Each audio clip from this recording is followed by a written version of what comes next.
नमस्कार, मैं अनुराग। फाइनली महाराष्ट्र, झारखंड, उत्तर प्रदेश, पश्चिम बंगाल, मध्य प्रदेश, बिहार, पंजाब और अन्य राज्यों के उपचुनाव के नतीजे आ गए हैं, जिनमें महाराष्ट्र में महायुति गठबंधन के जरिए भाजपा ने जहां नया रिकॉर्ड बनाया है, तो वहीं झारखंड बीजेपी एक बार फिर तमाम नारों और अन्य जुगाड़मेंट के बावजूद बुरी तरह पिछड़ गई है। वहीं बंगाल, पंजाब में भाजपा के हाथ एक बार फिर खाली रह गए हैं। यूपी में जरूर भाजपा ने एक बार फिर 9 में से 7 सीटें जीतकर अपनी साख बचा ली है। वहीं मध्य प्रदेश में कांग्रेस से पलटी मारकर आए भाजपा में आए और आते ही वन मंत्री बनाए गए रामनिवास रावत को करारी हार का सामना करना पड़ा है, जबकि उन्हें जिताने मोहन सरकार ने एड़ी चोटी का जोर लगा दिया था। जनता को लुभाने चुनाव से पहले करोड़ों रुपए के निर्माण कार्यों का धड़ाधड़ भूमि पूजन भी कर डाला गया था। इसके बाद भी रावत की दल बदल से नाराज जनता ने उन्हें नकार दिया है। रामनिवास रावत यहां से कांग्रेस के मुकेश मल्होत्रा से 7,000 से ज्यादा वोट से हार गए। तो वहीं मध्य प्रदेश की हाई प्रोफाइल सीट माने जाने वाली बुधनी सीट, जो प्रदेश के पूर्व सीएम शिवराज सिंह चौहान के सांसद और केंद्र में मंत्री बन जाने के बाद खाली हुई थी, और यहाँ भाजपा की एक तरफा जीत का जो दावा किया जा रहा था, वहां भी कई राउंड पिछड़ने के बाद आखिरी राउंडों में भाजपा जीत गई। मगर वोटों के मामले में भाजपा पूरी तरह यहाँ पिछड़ी है। 2023 के चुनाव में बुधनी विधानसभा में भाजपा प्रत्याशी और तत्कालीन सीएम शिवराज सिंह चौहान ने 1,04,000 वोटों से जीत हासिल की थी, जबकि इस बार भाजपा प्रत्याशी रमाकांत भार्गव को वोट ही करीब करीब इतने मिले हैं। कांग्रेस की टिकट पर लड़े पूर्व मंत्री राजकुमार पटेल ने भाजपा को यहाँ गली कूचे की खाक छानने पर मजबूर कर दिया था। विजयपुर विधानसभा में भाजपा को जिताने खुद सीएम मोहन यादव, केंद्रीय मंत्री शिवराज सिंह चौहान, भाजपा प्रदेश अध्यक्ष विष्णुदत्त शर्मा और विधानसभा अध्यक्ष नरेंद्र सिंह तोमर ने भी विजयपुर में सभाएं कर पूरा जोर लगाया था। इसके बावजूद भी भाजपा विजयपुर को नहीं जीत पाई। विजयपुर में सीट जीतने सीएम मोहन यादव ने करीब 10 बार दौरा किया था, तो वहीं विधानसभा अध्यक्ष नरेंद्र सिंह तोमर 2 हफ्ते तक क्षेत्र में डेरा डाले रहे थे, जिसको लेकर कांग्रेस तोमर के खिलाफ संवैधानिक पद की मर्यादा के विपरीत इसे कृत्य बताते हुए चुनाव आयोग से शिकायत करने तक पहुंच गई थी। ऐसा नहीं है कि कांग्रेस से आए रावत को जब भाजपा ने हाथों हाथ लिया था, तो खुद भाजपा के अंदर ही विरोध के स्वर भी सुनाई दिए थे। वरिष्ठ विधायक और पूर्व मंत्री गोपाल भार्गव ने बिना किसी का नाम लिए कहा था कि इन सब की क्या जरूरत है, जब पार्टी के पास इतना भारी बहुमत है। और भार्गव की ही नाराजगी के कारण रहा कि छिंदवाड़ा कांग्रेस से भाजपा में आए और अमरवाड़ा से भाजपा की टिकट पर मामूली अंतर से जीते कमलेश शाह को पार्टी ने मंत्री बनाने का मामला टाल दिया था, और अब तक कमलेश शाह मंत्री नहीं बन सके हैं। इस चुनाव में एक खास बात यह भी संयोग रहा है कि मंत्री रावत को हराने वाले कांग्रेस प्रत्याशी मुकेश मल्होत्रा 2023 के विधानसभा चुनाव में भाजपा से बगावत कर चुनाव लड़े थे। तब कांग्रेस के रामनिवास रावत उनके सामने थे। उन्हें चुनाव में मल्होत्रा को करीब 44,000 वोट मिले थे, जिसके चलते ही भाजपा प्रत्याशी चुनाव हार गया था और कांग्रेस से रामनिवास रावत को जीत मिली थी। किंतु इस चुनाव में कांग्रेस ने मल्होत्रा को अपने पाले में कर लिया था, और ऐन चुनाव के एक दिन पहले विजयपुर में आदिवासियों के साथ हुई मारपीट और गोलीकांड की जो घटना हुई, उसने भी भाजपा को वोटों का खासा नुकसान कर दिया। ऐसा नहीं है कि अकेले रामनिवास रावत उपचुनाव हारने वाले मंत्री हैं। इससे पहले 2022 में तत्कालीन प्रदेश की कमलनाथ सरकार से बगावत कर भाजपा में शामिल होने वाले मंत्रियों में ऐसा नहीं है कि अकेले रामनिवास रावत उपचुनाव हारने वाले मंत्री हैं। इसके पहले 2022 में तत्कालीन प्रदेश की कमलनाथ सरकार से बगावत कर भाजपा में शामिल होने वाले 2 दर्जन मंत्री विधायकों में से 3 को भी उपचुनाव में हार का सामना करना पड़ा था, जिनमें तत्कालीन महिला बाल विकास मंत्री इमरती देवी, गिरिराज दंडोतिया, एंदल सिंह कंसाना शामिल थे। अब इस उपचुनाव में हारने वाले रामनिवास रावत चौथे मंत्री बन गए हैं। विजयपुर में मिली जीत और बुधनी में पार्टी के प्रदर्शन ने कार्यकर्ताओं में जोश भरा ही वहीं लोकसभा चुनाव में सभी सीटों को गंवाने से अपनी ही पार्टी के अंदर उभर रहे विरोध के स्वर और नेताओं के निशाने पर आए प्रदेश अध्यक्ष जीतू पटवारी के लिए इस चुनाव के बाद काफी राहत मिलेगी, ऐसा माना जा रहा है। महाराष्ट्र लोकसभा चुनाव के दौरान कांग्रेस ने अच्छी वापसी की थी। एक दशक में यह कांग्रेस का सबसे अच्छा प्रदर्शन था। महाराष्ट्र की 48 में से 17 सीटें कांग्रेस के खाते में गई थी, लेकिन विधानसभा चुनाव में बीजेपी ने फिर से कांग्रेस को पहले वाली स्थिति में भेज दिया है। कई दिग्गज नेता चुनाव हार गए हैं। ये सब कैसे हुआ है, इसको लेकर सवाल उठने लगे। कोई ईवीएम को जिम्मेदार बताने लगा है, तो कोई आपसी विवाद के चलते महाविकास अघाड़ी को नुकसान हुआ है, ऐसा माना जा रहा है। जमीन पर कांग्रेस का अभियान कम दिखाई दे रहा था। उसका परिणाम यह हुआ कि कांग्रेस के बाला साहब थोराट और पृथ्वीराज चौहान जैसे दिग्गज नेता भी अपनी सीट नहीं बचा पाए। 75 में से कांग्रेस किसी तरह 10 सीटें जीत पाई है।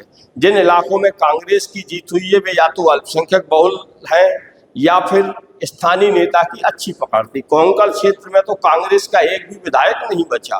उत्तर महाराष्ट्र, पश्चिमी महाराष्ट्र और महाराष्ट्र में भी एक एक ही सीट कांग्रेस बचा पाई है। राज्य में कांग्रेस के अध्यक्ष नाना पटोले ही सकोली सीट बड़ी मुश्किल से बचा पाए। सिर्फ 208 वोटों से उनकी जीत हुई है। 2019 में कांग्रेस ने 44 सीटें जीती थी और 2014 में 42 पर जीत हासिल की थी। इस बार केवल 15 सीटें ही कांग्रेस के हाथ में आई हैं। महाराष्ट्र में इस बार महायुति ने तो ऐतिहासिक बहुमत प्राप्त किया ही है। अकेले बीजेपी ने भी सारे पुराने रिकॉर्ड तोड़ दिए हैं। पहली बार है जब बीजेपी को 132 सीटें मिली हैं। इससे पहले 2024 में बीजेपी ने लोकसभा चुनाव में स्थिति देखने के बाद रणनीति में बड़ा बदलाव किया और आक्रामक अभियान चलाया था। उप मुख्यमंत्री देवेंद्र फडणवीस और राज्य में बीजेपी चीफ चंद्रशेखर बावनकुले ने भी क्षेत्रों में प्रत्याशियों का सपोर्ट किया। जानकारों का यहाँ तक कहना है कि आरएसएस की जमीनी पकड़ और अभियान बीजेपी की इस जीत के पीछे बड़ी वजह है। कहा जाता है आरएसएस ने राज्य में करीब 60,000 बैठकें की थी। बीजेपी को इसका बड़ा फायदा मिला। इसके अलावा कैंडिडेट सिलेक्शन का भी ध्यान सामाजिक समीकरणों के आधार पर रखा गया था।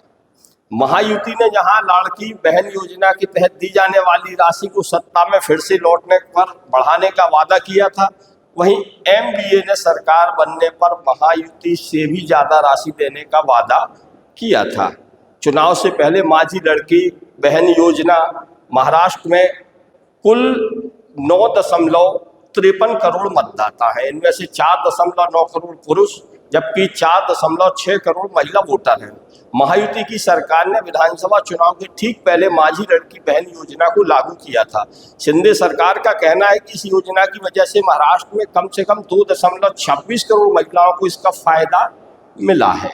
इस योजना के तहत 21 से 65 साल की महिलाओं को सरकार की ओर से 1500 रुपए दिए जाते हैं। महाराष्ट्र में सभी एग्जिट पोल में महाअघाड़ी को करीब 110 से 130 सीटें मिलने का अनुमान व्यक्त किया गया था, लेकिन अधिकांश एग्जिट पोल फेल हो गए। कांग्रेस ने 101, शिवसेना ठाकरे ने 95 और एनसीपी शरद पवार ने 86 सीटों पर चुनाव लड़ा था।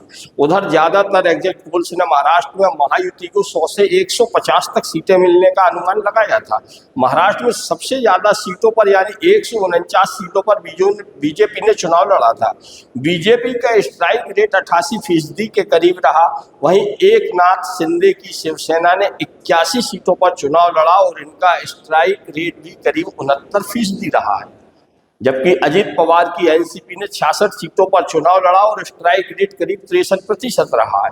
इस चुनाव में सीएम एकनाथ शिंदे की इमेज का भी महायुति को फायदा मिलने की बात कही जा रही है। खासकर लाड़की बहन योजना का लाभ महायुति को मिलने की बात सबसे महत्वपूर्ण इस चुनाव के परिणामों को लेकर मानी जा रही है। वहीं ठाकरे परिवार के एक और सदस्य जो कि चुनाव मैदान में उतरे थे, अमित ठाकरे, राज ठाकरे, अपने चाचा बाला साहब ठाकरे से बगावत करके महान महाराष्ट्र नवनिर्माण सेना का गठन करने वाले राज ठाकरे के बेटे अमित ठाकरे माहिम विधानसभा सीट से उम्मीदवार थे। जिससे यहाँ पर लड़ाई दिलचस्प हो गई थी और आखिरकार राज ठाकरे के बेटे यहाँ से चुनाव हारे, और हारे नहीं बल्कि तीसरे नंबर पर पहुंचे हैं। उद्धव ठाकरे के भतीजे अमित ठाकरे इस सीट से महेश बलिराम सावंत से हार गए हैं। सावंत के लिए भी यह जीत एक तरफा नहीं रही, वह मात्र 1316 वोटों से ही जीत हासिल कर सके। एक और जहां महेश बलिराम सावंत को कुल 50,213 वोट मिले, वहीं सदा सरवणकर को इस चुनाव में 48,897 वोट मिले, जबकि राज ठाकरे के बेटे अमित ठाकरे को महज 33,062 वोट ही मिले। इस तरह अमित ठाकरे यहां पर तीसरे स्थान पर रहे। हालांकि सिंधे गुट के उम्मीदवार सदा सरवणकर इस सीट से 2014 और 2019 में 2 बार विधायक रहे हैं, लेकिन इस बार वे हैट्रिक नहीं लगा पाए और चुनाव हार गए हैं। झारखंड की चर्चा इसलिए महत्वपूर्ण है कि झारखंड के पहले जो घटनाक्रम यहाँ चला है उसने इस चुनाव में बड़ा असर डाला है। झारखंड में हेमंत सोरेन की गिरफ्तारी बीजेपी को चुनाव में भारी पड़ गई है, ऐसा माना जा रहा है। साल की शुरुआत में मनी लॉन्ड्रिंग मामले में ईडी द्वारा गिरफ्तारी के बाद विवादों में फंसे झारखंड के मुख्यमंत्री हेमंत सोरेन ने विधानसभा चुनाव में झारखंड मुक्ति मोर्चा JMM के नेतृत्व वाले गठबंधन के लिए एक आश्चर्यजनक नतीजा लेकर आई है। झारखंड में हुए 81 सीटों के चुनाव में इंडिया गठबंधन ने 56 सीटें जीत ली हैं। इसके फलस्वरूप हेमंत सोरेन ने भाजपा के जी हेम्ब्रोम को बरहेट सीट से हरा दिया है। गठबंधन की सफलता के बाद हेमंत सोरेन ने जनता से सुधार के लिए सुझाव मांगे हैं और राज्य को स्वर्णिम झारखंड बनाने का संकल्प लिया है। उन्होंने कहा कि हम उद्योग, शिक्षा और कृषि में सुधार के लिए जनता से सहयोग मांगेंगे। 2019 के विधानसभा चुनाव में झारखंड मुक्ति मोर्चा, कांग्रेस, राष्ट्रीय जनता दल, राजद गठबंधन ने 47 सीटें जीती थी। झारखंड मुक्ति मोर्चा ने अपने दम पर 30 सीटें जीती थी, जो 2014 में 19 थी। भाजपा 81 में से केवल 25 सीटें ही जीत सकी थी। सोरेन को प्रवर्तन निदेशालय यानी ईडी ने मनी लॉन्ड्रिंग मामले की जांच के सिलसिले में गिरफ्तार किया था। झारखंड मुक्ति मोर्चा नेता के खिलाफ हथियार और भ्रष्टाचार के आरोप पर उन पर हमला करते रहे, लेकिन रणनीति उलट गई। जब सोरेन जेल में थे तब उन्होंने अपनी पत्नी कल्पना सोरेन को पीड़ित कार्ड खेलने के लिए लोगों तक पहुंचने के लिए तैनात किया, जिसमें ऐसा लगता है वह सफल भी हो गए। सोरेन दंपत्ति और अन्य झारखंड मुक्ति मोर्चा नेताओं ने मौजूदा मुख्यमंत्री की गिरफ्तारी पर भाजपा पर हमला कर पूरा अभियान चलाया, जिन्हें महत्वपूर्ण चुनावों से पहले जेल से रिहा कर दिया गया था। वहीं प्रधानमंत्री नरेंद्र मोदी से लेकर झारखंड बीजेपी सह प्रभारी हेमंत बिस्वा शर्मा तक सभी पार्टी प्रचारकों ने झारखंड विधानसभा चुनाव में बांग्लादेशी घुसपैठ का मुद्दा पूरी ताकत से उठाया। भाजपा ने मुद्दे पर सख्त रूप दिखाकर दावा किया कि अगर वह सत्ता में आई तब बांग्लादेश के मुसलमानों को बांग्लादेश भेज देगी। चुनाव प्रचार के दौरान भाजपा के शीर्ष नेताओं ने दावा किया कि झारखंड के कुछ हिस्से, खासकर संथाल परगना क्षेत्र, मिनी बांग्लादेश बन गया है। इस मुद्दे ने भाजपा पर पलटवार किया है, क्योंकि सत्तारूढ़ गठबंधन ने मतदाताओं को आश्वस्त किया था कि भाजपा फूट डालो और राज करो के अनुरूप सांप्रदायिक एजेंडा पेश करने की कोशिश कर रही है। केंद्रीय एजेंसियों की सक्रियता सत्तारूढ़ दल के शीर्ष नेताओं पर छापेमारी करने और उन्हें गिरफ्तार करने के लिए खबरों में रही है, जिससे झारखंड मुक्ति मोर्चा को उन लोगों के पास जाने का मौका मिला जो दावा कर रहे थे कि ये राजनीति से प्रेरित कार्रवाई है। भाजपा ने अपने द्वारा उठाए गए भ्रष्टाचार के मुद्दे को मूर्त रूप देने की कोशिश की, लेकिन मतदाताओं के बीच अच्छा मैसेज नहीं दे पाई। चुनाव नतीजों ने जहां राज्य में हेमंत सोरेन का प्रभाव बरकरार रखा, वहीं भाजपा की तरफ से चुनाव बागडोर संभाल रहे केंद्रीय मंत्री शिवराज सिंह चौहान और असम के मुख्यमंत्री हेमंत बिस्वा शर्मा की जुगलबंदी अपनी पार्टी को जिता पाने में बुरी तरह नाकाम साबित हुई। इस जोड़ी को सोरेन ने सत्ता के आसपास भी नहीं भटकने दिया था। वहीं मध्य प्रदेश में केंद्र में कृषि मंत्री बनने के बाद पूर्व मुख्यमंत्री शिवराज सिंह चौहान को प्रदेश का चुनावी प्रभारी बनाया गया था। असम के मुख्यमंत्री बिस्वा शर्मा को सह प्रभारी की जिम्मेवारी दी गई थी। असम के मुख्यमंत्री हेमंत बिस्वा शर्मा ने हिंदू कार्ड को आगे रखा। दोनों नेता हेमंत सोरेन को सत्ता हटाने के मंसूबे को कामयाब नहीं कर पाए। भाजपा नेतृत्व शुरू से ही यह मानकर चल रहा था कि झारखंड विधानसभा चुनाव आसानी से जीत लेंगे। अति आत्मविश्वास भी भाजपा की हार का एक बड़ा कारण माना जा रहा है। जबकि हेमंत बिस्व शर्मा हार्डकोर हिंदुत्व के बल पर चुनाव में उतरे थे, लेकिन इन दोनों नेताओं की खूबियों पर हेमंत सोरेन का आदिवासी, मुस्लिम और यादव समीकरण भारी पड़ा। भाजपा ने यहाँ भी महाराष्ट्र और यूपी की तर्ज पर बटेंगे तो कटेंगे और एक है तो सेफे का नारा भी दिया था, लेकिन ध्रुवीकरण नहीं हुआ। यहाँ हिंदू मुस्लिम से ज्यादा सोरेन का आदिवासी अस्मिता का नारा काम आया। बांग्लादेशी घुसपैठ का मुद्दा भी भाजपा नेताओं के हर भाषण का हिस्सा रहा। हेमंत सोरेन ने भाजपा पर काटू बाटू की राजनीति करने का आरोप करीब करीब हर सभा में लगाया और बेटी माटी रोटी का नारा दिया, जो चुनाव जिताने में उन्हें सहायक रहा है। झारखंड में जीत का श्रेय हेमंत सोरेन ने अपनी पत्नी कल्पना सोरेन को दिया है। हेमंत ने पत्नी कल्पना सोरेन को पार्टी के स्टार कैंपेनर करार दिया है। उन्होंने एक्स पर लिखा, हमारे स्टार कैंपेनर का स्वागत है, और उनकी बात लोगों के दिल और दिमाग पर असर करेगी।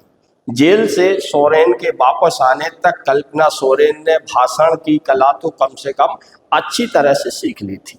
विधानसभा चुनाव में कल्पना सोरेन ने करीब 102 सभाओं को संबोधित किया। तकरीबन 4 से 5 सभाओं पर अच्छी पकड़ रखने वाली कल्पना सोरेन के भाषणों की वीडियो राजनीति में जमी और एंट्री कर रही महिला नेत्रियों को देखना और सुनना चाहिए। परिणाम के बाद पत्रकारों से बातचीत करते हुए कल्पना सोरेन ने कहा, यह सरकार अबुआ सरकार है। यह सरकार झारखंड की जनता की सरकार है। जनता ने हेमंत सोरेन पर अपना अटूट विश्वास जताया है। मुख्यमंत्री हेमंत सोरेन जिस तरह पहले एक बेटे के रूप में, एक भाई के रूप में झारखंड की सेवा कर रहे थे, अब आने वाले समय वो उससे भी अधिक मेहनत से काम करेंगे। महाराष्ट्र विधानसभाओं में मिली सफलता के बाद प्रधानमंत्री ने एक्स पर पोस्ट में कहा, एकजुट होकर हम और भी ऊंची उड़ान भरेंगे। महाराष्ट्र विधानसभा चुनाव में अलायंस की बम्पर जीत को उन्होंने भाजपा कार्यकर्ताओं की मेहनत का परिणाम बताया। प्रधानमंत्री मोदी ने कहा, महाराष्ट्र में सुशासन की जीत हुई और झूठ, छल, फरेब पूरी तरह हारा है। मोदी ने फिर दोहराया कि एक है तो सेफ है, देश का महामंत्र बन गया है, एकजुट होकर हम ऊंची उड़ान भरेंगे। लेकिन इस सब के बावजूद भी प्रधानमंत्री ने ये नहीं बताया कि आखिर वे मणिपुर कब जाएंगे और जाएंगे भी कि नहीं जाएंगे। वहीं राहुल गांधी ने इस चुनाव के बाद महाराष्ट्र के नतीजे को अप्रत्याशित और झारखंड चुनाव के नतीजे को जल जंगल जमीन की रक्षा की जीत करार दिया है। विधानसभा चुनाव के नतीजे आने के बाद कांग्रेस सांसद राहुल गांधी ने अपनी प्रतिक्रिया दी है। वहीं बिहार में अगले साल विधानसभा चुनाव से पहले 4 सीटों पर उपचुनाव हुए। 4 सीटों के उपचुनाव विधानसभा चुनाव से पहले बिहार का सेमीफाइनल माने जा रहे थे। सूबे की सभी 4 सीटों पर चुनावी रणनीति बनाकर यहां सत्ताधारी राष्ट्रीय जनतांत्रिक गठबंधन एनडीए ने क्लीन स्वीप कर दिया है। ऐसा तब है जब इन 4 में से 3 सीटों पर 2020 के विधानसभा चुनाव में राष्ट्रीय जनता दल यानी आरजेडी की अगुवाई वाले महागठबंधन के उम्मीदवार जीते थे। उपचुनाव में महागठबंधन के हाथ से रामगढ़, तरारी और बेलागंज सीट निकल गई। गया जिले की इमामगंज सीट पर जीताराम मांझी की पार्टी हिंदुस्तान अवाम मोर्चा ने अपने पास रखी है। आरा जिले की तरारी विधानसभा सीट से 2020 के चुनाव में लेफ्ट पार्टी के सुदामा प्रसाद जीते थे। उपचुनाव में भारतीय जनता पार्टी बीजेपी ने तरारी विधानसभा सीट से पूर्व विधायक सुनील पांडे के बेटे विशाल को उम्मीदवार बनाया था। विशाल के सामने लेफ्ट के राजू यादव की चुनौती थी। विशाल ने राजू की चुनौती ध्वस्त कर तरारी में कमल खिला दिया है। बिहार के उपचुनाव में भले आरजेडी 1 सीट नहीं जीत पाई हो, लेकिन झारखंड में 4 सीट जीतकर उसने सबको चौंका दिया है। लालू यादव की पार्टी ने झारखंड में 4 सीटें बीजेपी से छीनी है। महाराष्ट्र और झारखंड के चुनाव के साथ साथ उपचुनाव के नतीजे भी घोषित हुए थे। बिहार में 4 सीटों पर हुए उपचुनाव में एनडीए ने क्लीन स्वीप किया है। इससे लालू यादव की पार्टी यानी राष्ट्रीय जनता दल को झटका लगा है, जिसके पास पहले से 4 में से 2 सीटें बेलागंज और रामगढ़ थी, वह भी हाथ से निकल गई। लेकिन दूसरी तरफ आरजेडी ने झारखंड विधानसभा चुनाव में जरूर सबको चौंका दिया है।